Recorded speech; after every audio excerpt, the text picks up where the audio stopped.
Recently I posted a video of the first part of the process of how I made the sword. You may find it on my channel or simply wait for it to be linked. Nevertheless, I have made this sword from an iron bar and a couple of thick wires welded together. This is perhaps fourth sword I've made, and it was for a special customer, a photographer whose works I've been following for years. First part of the process was potentially dangerous, and if you are thinking of making a sword yourself, I advise you to wear more protective gear than I have. I imagine skilled craftsmen may laugh, but angle grinder can cause some really fatal wounds if you aren't paying attention for a moment, and welding can be tricky too. However, the blade was done and it was time to finish the grip.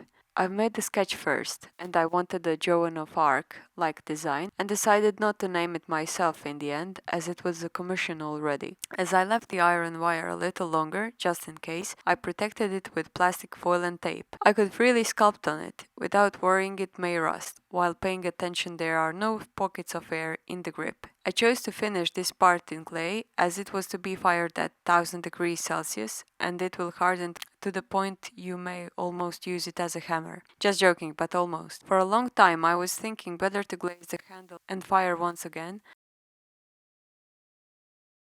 We'll see a little later. In some places shiny, in some matte. I prefer to use dentist tools when sculpting tiny faces, and I softened the shapes of it when it got a little dry, so it's not too crispy. I changed the idea just slightly in the process, as I estimated that the sword's overall appearance was losing a good proportion, and I didn't want the grip to visually outweigh the blade. I've made a little slimmer as it was approaching the guard. Also, the reason why I left the guard in iron instead of covering in terracotta was because I wanted it to be shiny, more resembling to the blade, with welded snakes appearing first on the guard and then climbing the blade, and because there are big chances the sword will be hanging on them or being leaned on them, so it had to be a material that can take a lot. I'll go on assuming some of you will know better in English, but welding rods are made of steel, which adds up to the strength of the guard, and you may notice it is harder to grind than the iron bar or wire. I've progressed with modeling. I would occasionally give it a spin on the wire so it gets a little loose, as clay always shrinks in volume up to 6%,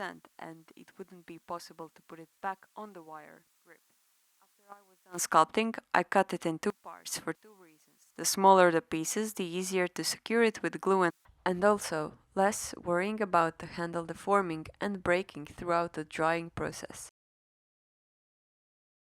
After the two terracotta parts of the grip were fired, I poured a lot of glue in them. I used the best wood glue, since I usually use it for repairing my terracotta sculptures. It is ideal and, from my experience, much better than any super glue. And epoxy makes a lot of mess in this.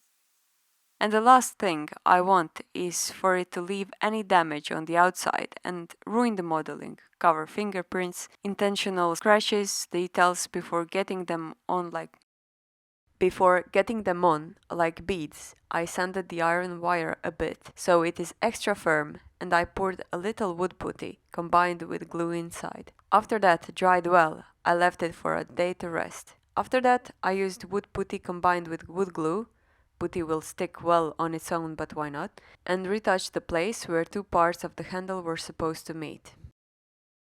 After that dried for a couple of hours, I sanded it well until it was smooth and hard to see a cut. Painted everything black, first in ink, which penetrated through the surface of the terracotta, and then I used thin acrylic, which I applied in thin layers so it cannot be scratched off with anything sharp. Terracotta takes it in very well.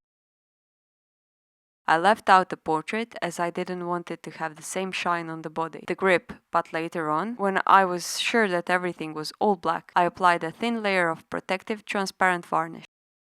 Anything applied in thick layer can later be peeled off, especially oil-based varnishes, which is why I use water-based varnishes for my sculptures. This one has a semi-matte finish, but you may achieve a little more shine with it. I also use this on wood, especially on crafted outdoor furniture and chairs and tables I use in my studio, as they get washed a lot. I mix the varnish with water, most of the time it's 50-50, and I apply 2 or 3 very thin layers. It dries very quickly and it is waterproof.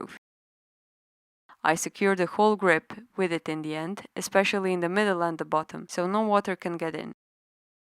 Terracotta is not porous when protected in such way, and even if it was dipped in water, nothing would change. I protected the blade with a thin layer of the same varnish too. It cannot rust, even with the varnish being water-based, as it dries within minutes. You may check more photos of the sword on my Instagram.